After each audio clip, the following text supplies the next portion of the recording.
Cualquier cosa que venga en el futuro para nosotros será una revelación, una sorpresa. Hay algunos futuros predecibles. Si una mujer está embarazada, sabe que en 9 meses va a tener un bebé. Eso es bastante predecible porque está bastante claro la predicción de ese futuro. Pero hay cosas que nos toman por sorpresa y hay asuntos que no sabemos por qué vienen y para qué vienen. De tal manera entonces que para nosotros la historia de la humanidad nos toma por sorpresa. Y qué bueno que así es, porque si nosotros supiéramos el futuro y conociéramos cosas del futuro, como por ejemplo con quién me voy a casar o cuándo voy a morir, sería verdaderamente tremendo. Ninguno de nosotros quisiera conocer el futuro. Estamos a gusto así, sabiendo nuestro pasado muy bien, conociendo nuestro presente y no sabiendo nuestro futuro. Pero para Dios esto no existe. Para Dios nada le toma por sorpresa. ¿Por qué a Dios no le toma nada por sorpresa? Porque Él hizo el futuro, porque Él hizo el tiempo, porque Él estableció las cosas, porque Él determinó lo que había de suceder, porque Él sabía lo que iba a suceder, porque Él lo creó, porque Él así lo decidió. De tal manera que conforme fue pasando la historia de la humanidad, cada evento que venía en la humanidad, cada evento, uno tras otro, a Dios no le tomó por sorpresa porque todos estos eventos Él los había hecho así. Él así los había permitido. Pero conociendo esto de Dios, nos damos cuenta también que entonces estos eventos que Dios conoce porque Él los creó y fueron creados por Él para un propósito divino y eterno, entendemos entonces que cada circunstancia del mundo, cada circunstancia de la vida, Dios las hizo para un propósito definido, un propósito concreto. Y mueve el Señor cada circunstancia de la historia para cumplir con su propósito. Maravilloso nuestro Dios. Así que no hay algo que se mueva, no hay algo que suceda que no esté en el control de Dios y que no lo esté permitiendo Dios para cumplir un propósito. Por ejemplo, usted está esta noche aquí. Yo veo muchas caras nuevas, gracias a Dios que veo caras nuevas. Es muy posible que usted haya venido a este lugar por primera vez.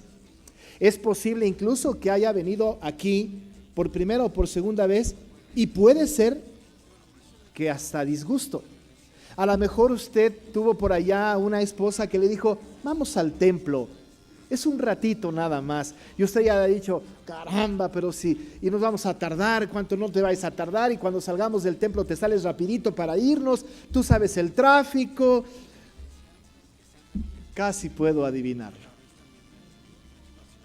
Otros están aquí por tradición, porque hay que ir a la iglesia por lo menos el 24 de diciembre. Pero ninguna de estas circunstancias está fuera del control de Dios. Estas cosas, Dios las tiene bajo su control y las ha establecido bajo su control para cumplir un propósito.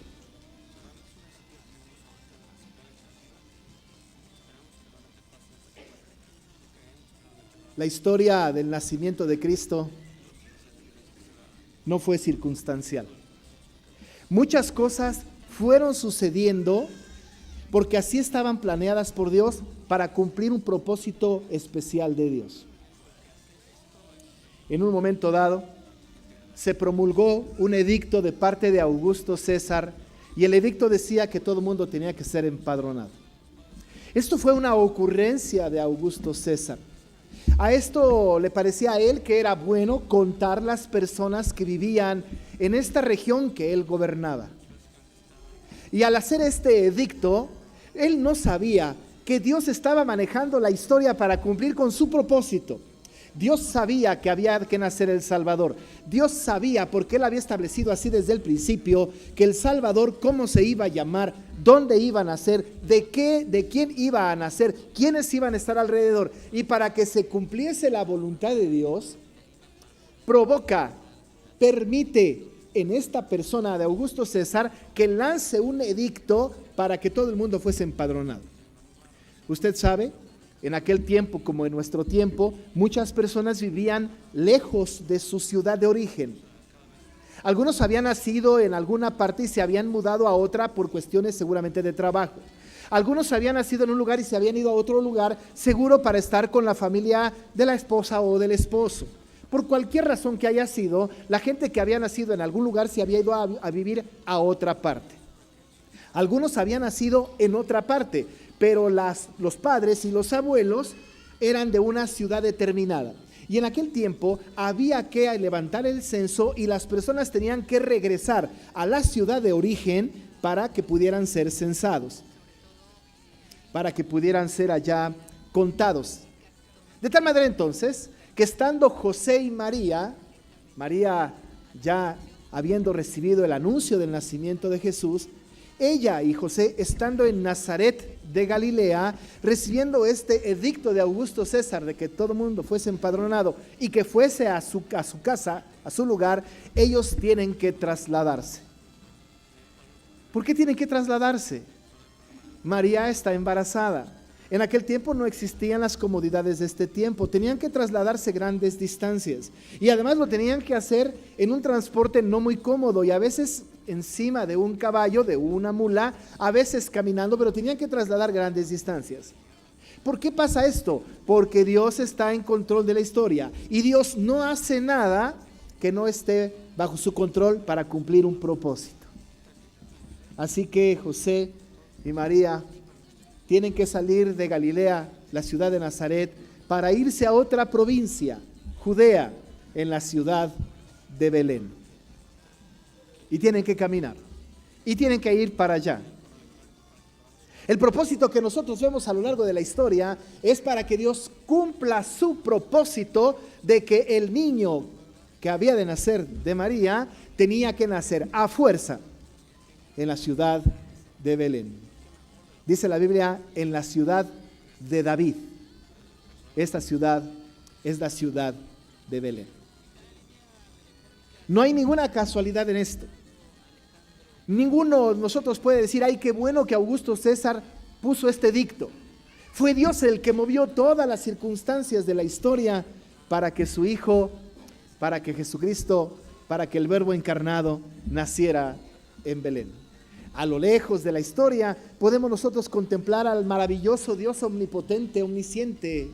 Este Dios con su presencia santa, su predestinación de tal manera que ha puesto que el destino de la historia en sus manos para que este acontecimiento del nacimiento de Jesucristo se diera justamente en el lugar preciso, en el momento preciso, con la mujer precisa, porque Dios maneja la historia. Ninguno de los que estamos aquí pues por casualidad. Dios ha permitido, ha movido todo para que todos los que estamos hoy aquí estemos recibiendo palabra del Señor con un propósito definido. ¿Y sabe qué? Muy probablemente el propósito definido sea que Cristo nazca en su corazón. Cristo tenía que nacer en Belén. Los lugares no son tan importantes, ¿no? Los lugares son importantes a partir de los acontecimientos de los lugares. El nacimiento de un niño, la gesta de una independencia, el nacimiento de un prócer, algo que haya sucedido en ese lugar.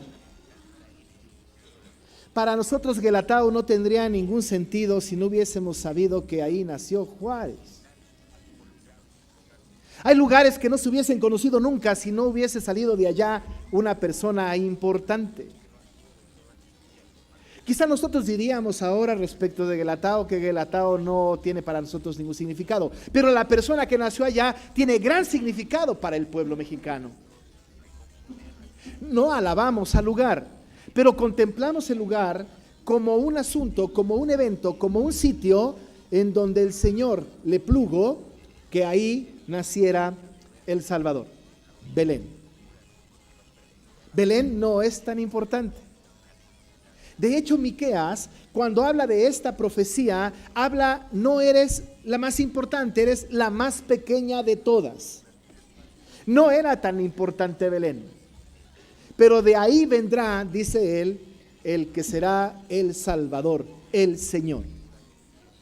El lugar entonces no es importante, pero es importante quién nació en Belén. Pero ¿por qué nació el Señor Jesucristo en Belén? La verdad es que porque así el Señor quiso. En Belén sucedieron una gran cantidad de eventos históricos bíblicos. En Belén fue enterrada Raquel, esposa de Jacob. Noemí, Elimelech su esposo, Malón y Kelión sus hijos, se fueron de Belén a Moab. Allá conoció Noemí a Ruth y luego se regresó a Belén, Noemí y Ruth. En Belén, Ruth se va a casar con Boz. Boz era de Belén. En Belén, Ruth y Boz iban a tener a su hijo Obed. Obed, que nació en Belén, iba a tener a su hijo Isaí. Isaí, que nació en Belén, iba a tener a su hijo. ¿Sabe cómo se llama ese hijo? David. Y entonces, a partir de ese momento, en la historia de la iglesia, en la historia del pueblo de Dios, a Belén se le conoce como la ciudad de David. Luego entonces, Miqueas toma la profecía y habla de que ahí, estando en Belén, iba a nacer de ahí el Salvador. El lugar no es tan importante. Vamos a Mateo capítulo 2.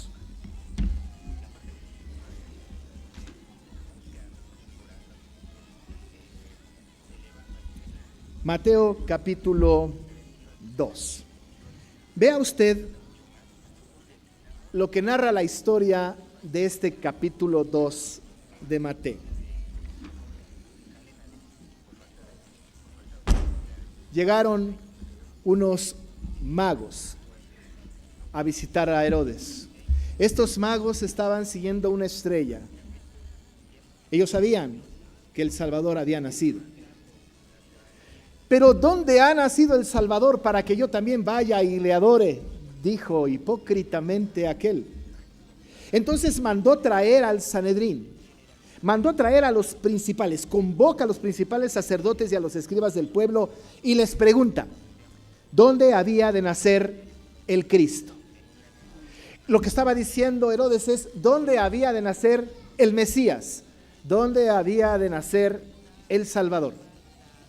Ellos conocían la profecía, pero quiero que usted note, porque vamos a reflexionar sobre esta profecía y sobre esta mención, la interpretación del Sanedrín respecto de la profecía.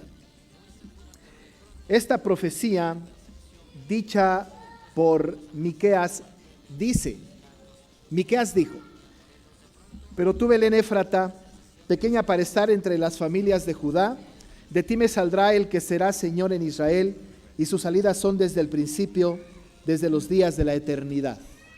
Pero vea la interpretación del Sanedrín. El Sanedrín lo dice así en Mateo 2, versículo 6. Y tú, Belén, de la tierra de Judá, no eres la más pequeña entre los príncipes de Judá, porque de ti saldrá un guiador que apacentará a mi pueblo Israel. Lo que está haciendo el Sanedrín, lo que están haciendo estos hombres, es interpretando la profecía de Miqueas. Miqueas había dicho, por estar entre las familias de Judá, de ti me saldrá el que será el Señor. Pequeña para estar, dice él, entre las familias de Judá. Miqueas había reflexionado sobre esto, había hecho una profecía y había dicho que Belén era la más pequeña entre los hijos de Judá, entre las familias de Judá. Pero ahora el Sanedrín está diciendo, no eres la más pequeña. ¿Será que se esté equivocando el Sanedrín al interpretarlo así? ¿Será que Mateo escuchó mal y redactó mal la profecía? ¿Está haciendo un error allá el escritor al escribir esta profecía? Por un lado, Miqueas dice que es la más pequeña, pero por otro lado, Mateo refiere que aquel Sanedrín dice, no eres la más pequeña. ¿Qué es lo que establece la diferencia? Lo que hace la diferencia, mi querido hermano y hermana, es que cuando Mateo está escribiendo esto y el Sanedrín está diciéndole esto a Herodes, están haciendo una interpretación de lo que era evidente. Había nacido en Belén el Salvador, Cristo el Señor. El evento más importante sobre la faz de la tierra, que es el nacimiento de Cristo, había sucedido en Belén. Y esto hacía que Belén no fuera la más pequeña entre los príncipes de Judá. No era la más pequeña. Sin embargo, seguramente era la más pequeña en población, pero en importancia, porque ahí había salido el Salvador, no era la más pequeña. Era de gran importancia porque se estaba cumpliendo la profecía, se estaba cumpliendo la palabra. Dios estaba siendo fiel y verdadero a su palabra, haciendo y moviendo todos los eventos de la historia para que el día preciso, en el lugar preciso, Cristo naciera. Dicen los sacerdotes y los escribas que la profecía dice: y tú, casa de pan, Belén, de la tierra de Judá, no eres la más pequeña entre los príncipes de Judá, porque de ti me saldrá un guiador. Miqueas dice: de ti saldrá el Señor de Israel. En el original quizá pudiésemos decir: me saldrá un gobernante de Israel. Era muy importante para el pueblo en aquel tiempo recibir esta noticia. Pero era también importante que entendiera el rey que esta profecía implicaba que él no era el rey, que él no era el verdadero gobernante, que el verdadero gobernante iba a nacer de un pueblo insignificante en un gran evento y que era por encima de cualquier gobernante. De ti saldrá un guiador, un gobernante. Herodes tenía que saber que él no era el gobernante. Él tenía que entender que un niño pequeño era el rey de reyes, el señor de señores, el príncipe de paz. Él tenía que entender que el que había nacido en Belén no era nadie más, sino el Cristo prometido en las profecías. Y el Sanedrín lo sabía. Luego no lo reconocieron y luego no reconocieron que él era el Mesías, pero ellos conocían la profecía, la interpretaron perfectamente bien y tenía que entender que el rey sobre todos los reyes era Cristo, que había nacido allá en Belén. Ellos dijeron: de ti saldrá un guiador, un gobernador, el verdadero gobernador, el que gobernaría finalmente el corazón de todas las personas. Un pueblo insignificante. Pero ¿sabe una cosa? Dios es especialista en tomar lo insignificante. Pues nada más véase usted a usted mismo, yo a mí mismo. ¿Por qué se fijó en usted o en mí? Insignificantes. ¿Por qué se fijó en un pueblo en el Antiguo Testamento tan insignificante como el pueblo de Israel? ¿Por qué no escogió Dios para ser su pueblo, un pueblo como los filisteos, llenos de armamento, de estrategias, numeroso? ¿Por qué escoge un pueblo insignificante que de todas maneras le iba a estar negando a cada rato? ¿Por qué escoge Dios a un pueblo tan insignificante que no sabía manejar la espada? Un pueblo tan insignificante que tuvo que ser esclavo porque no tenía la idea de cómo vivir en libertad. ¿Por qué Dios escoge lugares insignificantes como Belén, pudiendo haber escogido el centro de Roma? ¿Por qué Dios escoge un establo, pudiendo escoger un palacio? ¿Por qué Dios escoge cosas tan insignificantes? ¿Por qué cuando el Señor Jesús en el futuro entraría de manera triunfal a Jerusalén, no lo hizo en un corcel blanco, pura sangre, sino en un pollino? ¿Por qué Dios escoge cosas tan significantes que tiene hoy día a la iglesia que no proclama como debe proclamar el Evangelio y que es quejumbrosa, contumaz y rebelde? ¿Por qué Dios escoge cosas tan insignificantes? Porque Dios en lo insignificante muestra su poder. Porque si escogiera lo más importante, lo más grande, entonces el valor, el éxito, la gloria sería para lo grande, lo maravilloso, lo grandioso. Pero cuando el Señor escoge lo insignificante, como a mí o como a usted, y hace cosas maravillosas, la gente cuando nos ve dice, de plano debe de ser Dios, porque de este no pudiese haber sido posible. Y entonces exalta el nombre del Señor.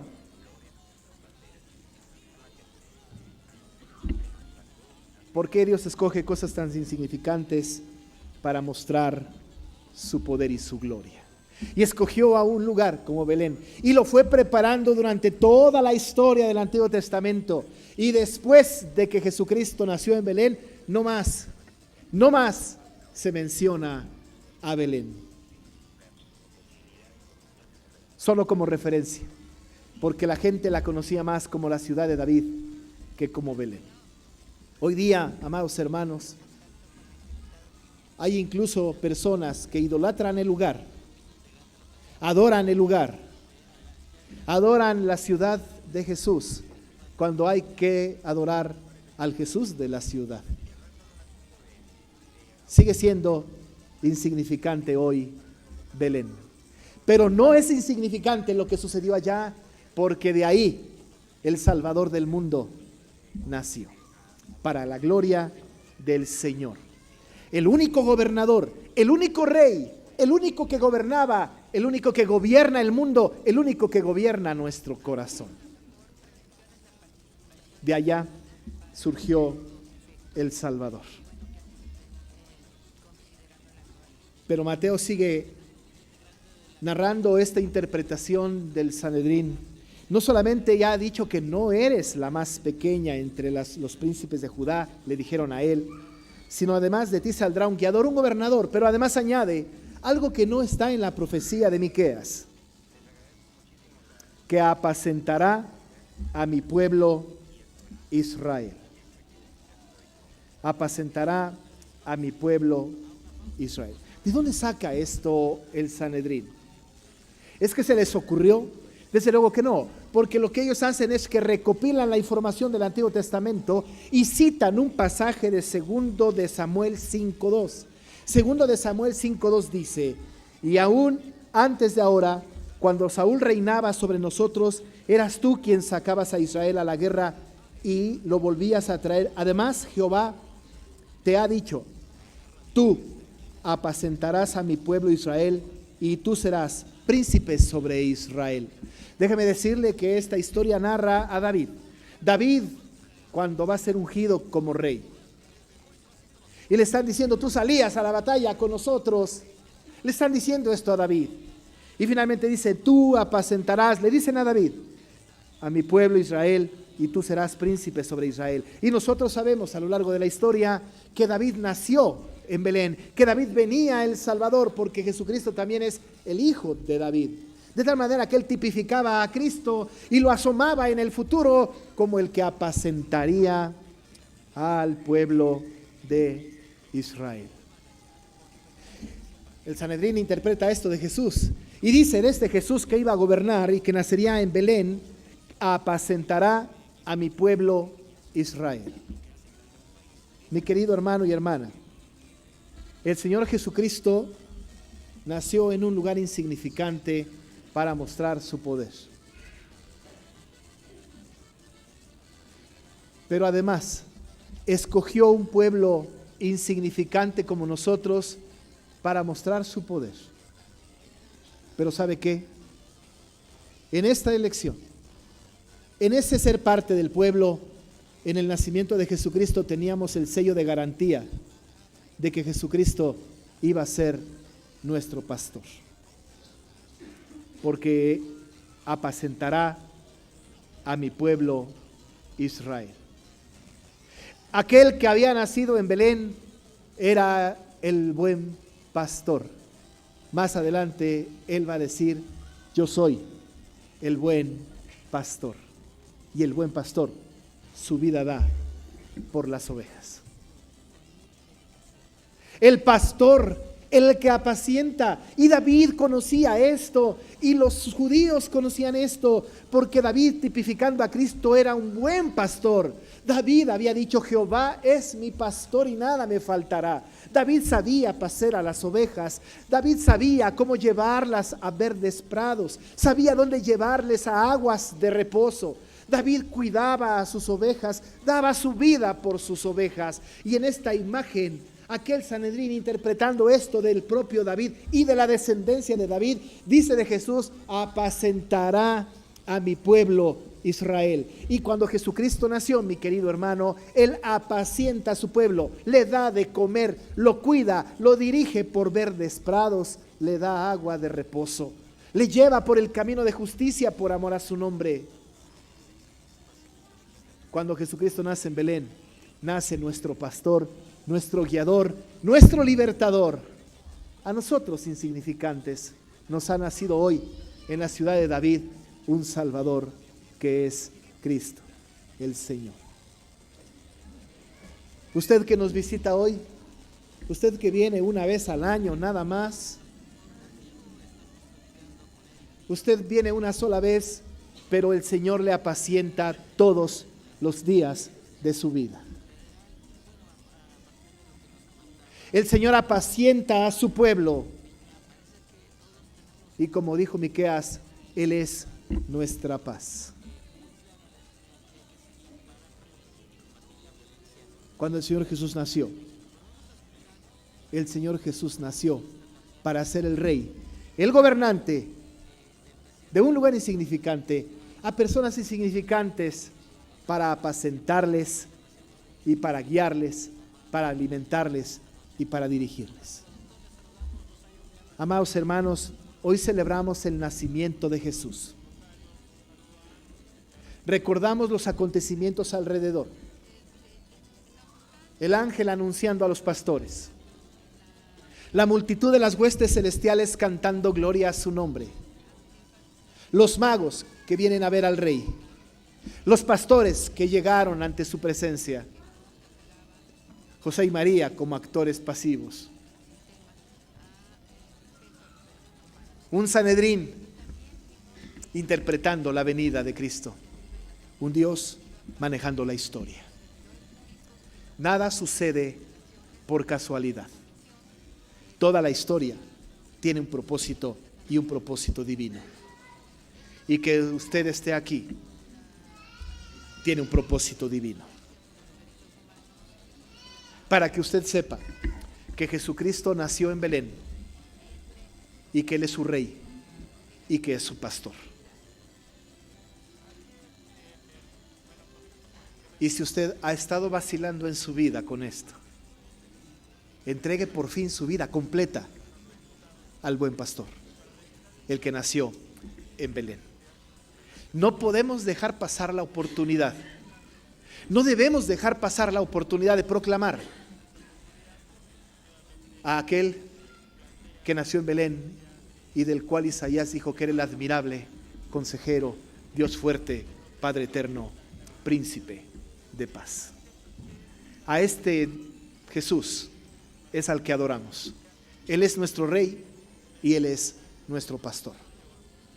Y hoy que vaya saliendo del culto a cenar, dele valor a la información de que Jesús es el que le sustenta, que le celebramos a Él. Y si no ha entregado su vida a Él, ríndase a sus pies, porque Él es el Rey y el Salvador. Ese Señor que nació en algún día, nació para darnos salvación. Este es el mensaje de hoy. Cantamos mucho, nos alegramos. Leímos la palabra, nos alegramos. Pero la esencia de todo este culto es el anuncio del nacimiento de Cristo en nuestro corazón. Que esa sea la verdad en la vida de cada uno de nosotros y que el Señor la confirme para que vivamos nosotros conscientes de que el Señor nos apacienta todos los días. Todos los días, pues, démosle loor y gloria. Oremos. Señor, Somos pueblo tuyo, ovejas de tu prado. Tú eres nuestro pastor. Cuando Jesucristo nació allá en ese lugar tan insignificante, fue para mostrar su poder, su gloria, para gobernarnos, para ser nuestro rey. Así pequeño como era, le rindieron los magos tributo como a un rey. Un rey que no tenía corona, que no tenía cetro, pero que estaba envuelto en pañales y acostado en un pesebre. En esta actitud tan humilde de nuestro Señor se manifestó al Rey de Reyes y Señor de Señores. Señor, queremos nosotros entender que Él es nuestro Dios y que Él nos apacienta de día y de noche, todos los días de nuestra vida, hasta que venga por segunda vez. Ministra el corazón de tu iglesia, Dios. Confirma tu palabra en el corazón de tu iglesia. Haznos verdaderos adoradores, sensibles y conscientes de que somos tu pueblo y que debemos rendirte honor y gloria solamente a ti. Gracias, Padre, por este culto que podemos cantar, leer tu palabra, escucharla también y disfrutar nuestra compañía, siendo Cristo el centro de la historia y el centro de nuestra vida. Te damos gracias en ese nombre bendito de quien nació en Belén y quien es nuestro Redentor, Cristo Jesús. Amén y amén. Vamos a cantar el